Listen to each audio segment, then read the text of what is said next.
Oui, c'est Ousmane Sagna Diatta, vice-président de la SOCRA de Goudomp, chargé de la désignation. Beaucoup de finales départementales, beaucoup de finales régionales et en même temps il a été trésorier général de la SOCRA de Goudomp pendant des années. Donc il ne peut pas nous quitter il y a de cela 4-5 ans sans vraiment se souvenir de lui. C'est pour cela cette année la SOCRA vraiment a pris l'initiative d'organiser ce mémorial qui lui est dédié. L'homme, en ce que je cherche, c'est un grand sportif. Ndiobo de renommée, d'autant plus qu'il est professeur d'éducation physique et aussi il a été le président de la jeunesse de Samine pendant des années, directeur de la radio Kouma FM pendant des années. Vraiment, c'est un homme intègre sur toute la ligne. Job aussi, ce qui m'a marqué de lui, c'est le compagnonnage qu'on a fait dans l'arbitrage. Je suis le vice-président, le deuxième responsable de la structure, mais il m'a considéré comme son grand frère, comme son ami, comme son frère. Ça m'a beaucoup touché. Ça m'a beaucoup touché et il y a des choses qu'il n'ose même pas faire devant moi. Il m'a accordé un grand respect. C'est pour cela vraiment, c'est ce qui m'a le plus marqué. Et je ne suis pas aussi plus âgé que lui, mais il m'a pris comme étant son grand frère, ne serait-ce que l'année ou bien les quelques mois, n'est-ce pas, de différence d'âge entre moi et lui. Ça fait un vide dans la SOCRA, un vide, parce que Diobo, c'est avec lui qu'on se réunissait, c'est avec lui qu'on faisait le tour, n'est-ce pas, du département pour échanger avec les jeunes arbitres sur les lois du jeu, échanger avec les ASC sur les lois du jeu. Et aujourd'hui, les années passées, on était ensemble. Aujourd'hui, moi, je suis de l'autre côté vers Bunkiling. Si Ndiobo était là aujourd'hui, vraiment, ça allait régler le problème. Il allait sillonner le département à tout moment. Même si je ne suis pas là, il peut sillonner le département, à multiplier les formations, les rencontres avec les jeunes joueurs, avec les ASC, avec les équipes à travers tout le département. L'initiative vient de nous, responsables d'abord des arbitres, et en l'occurrence moi-même et le président Khalid Diop, et plus particulièrement le bureau même de la SOCRA, qui se réunit d'abord pour penser cette idée, et elle a été mûrie par l'ensemble, n'est-ce pas, de tous les arbitres du département de Goudomp. Effectivement, vous savez que l'interlocuteur direct de la SOCRA, c'est le district de football. Donc on a informé le district de football de Goudomp à travers leur président Mini Badji. Et on a informé aussi un de nos collaborateurs, mais le premier collaborateur c'est le district, un de nos chers collaborateurs qui est l'ODECAV à travers leur président, et que je salue au passage, qui est le premier défenseur des arbitres au niveau de l'ODECAV, de l'ORCAV et même de l'ONCAV. C'est quelqu'un, et il avait même promis d'être là, mais avec son calendrier chargé, il m'a appelé vers 14 h pour me dire Sagna, je vais rater le rendez-vous. Mais sachez que de près comme de loin, je suis avec vous. Et il nous a même promis de nous appuyer même le jour de la finale. Une franche collaboration.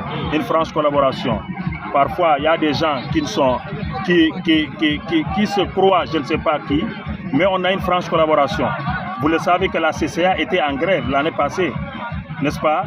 Et il y a certains présidents de zone qui n'avaient pas compris, qui pensent que ce sont les arbitres de Goudomp qui sont en grève, alors que le mot d'ordre était national.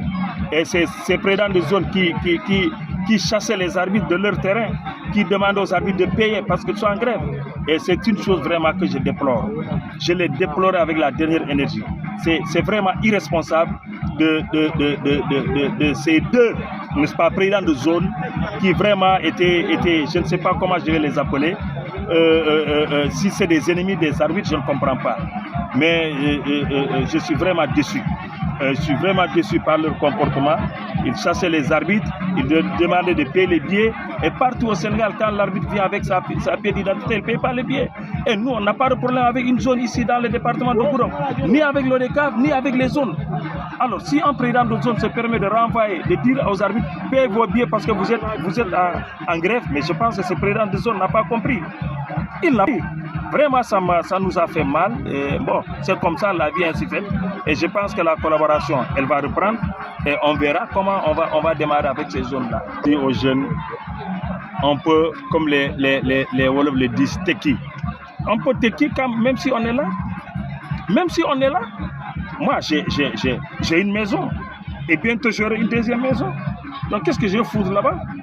Donc, j'ai vu des gens qui ont des maisons en faisant le maraîchage, hein? En labourant, cultivant de l'arachide, n'est-ce pas, du maïs partout. Et certains il y a des gens maintenant qui, même les fonctionnaires, ce sont eux qui leur prennent de l'argent. Donc, si on veut travailler, on peut s'en sortir. Si on veut travailler, on n'a même pas besoin d'aller emprunter la mer pour aller en Espagne ou au Portugal. Je demande aux jeunes gens de s'organiser. Ils s'organisent mieux, ils vont réussir leur vie. Ils vont réussir leur vie. Restons ici, travaillons, on va réussir. Voilà, j'ai vu des gens qui ont fait 10 ans en Europe et jusqu'à présent qui n'ont même pas une seule brique. Il y a des gens qui ont fait 20 ans en Europe et qui sont rentrés sans même une seule brique. N'est-ce pas? Alors, tu peux vouloir aller là-bas. Si Dieu ne te donne pas la chance de trouver quelque chose, tu vas voyager inutilement. Tu vas braver la mer inutilement. Donc, il vaut mieux de te mettre ici au travail, gagner ton pain ici et tu peux réussir ta vie. Je souhaite que ça soit pérennisé.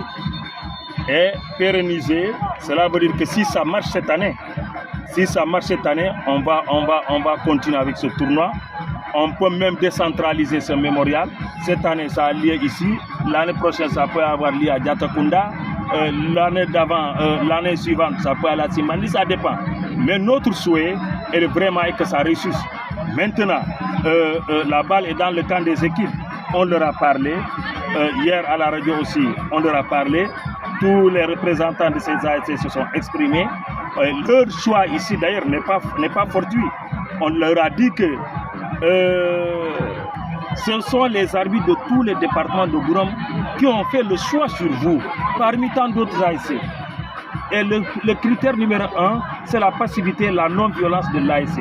Donc si cet ASC vraiment si vous êtes là, c'est à cause de votre non-violence, c'est à cause de votre passivité. Donc, cette passivité, je pense que vous allez nous la montrer au terrain. Et si ça marche, on continue. Si ça ne marche pas, ça sera la première et la dernière édition. Ce que je souhaite est que ça soit pérennisé. Même à mon absence, même quand je ne suis pas là, voilà, que les gens continuent à parler de Ndjobossi. Juillet 2023, au lendemain de la fête d'Arusha, permettez-nous, mesdames et messieurs, de vous souhaiter un bon nouvel an. Mesdames et messieurs, exaucent toutes les prières formulées hier et aujourd'hui. Que Dieu nous donne prête une longue vie, avec beaucoup de santé, beaucoup de prospérité également. Alors, pour revenir au match, sachez que nous sommes en train de vivre la première rencontre et nous jouons la deuxième heure qui est vieille de 3 minutes. 0-0 entre l'équipe de Kounikolo de Sakoum et l'équipe de Koun. Alors que du côté de Kounikolo de Sakoum, vert et jaune, et ce sont nos amis de Koun qui ont le coup franc qui sera exécuté par le numéro 15. Attention, le ballon d'abord de la siffle de réparation et qui va être sorti par les défenseurs de cette tour.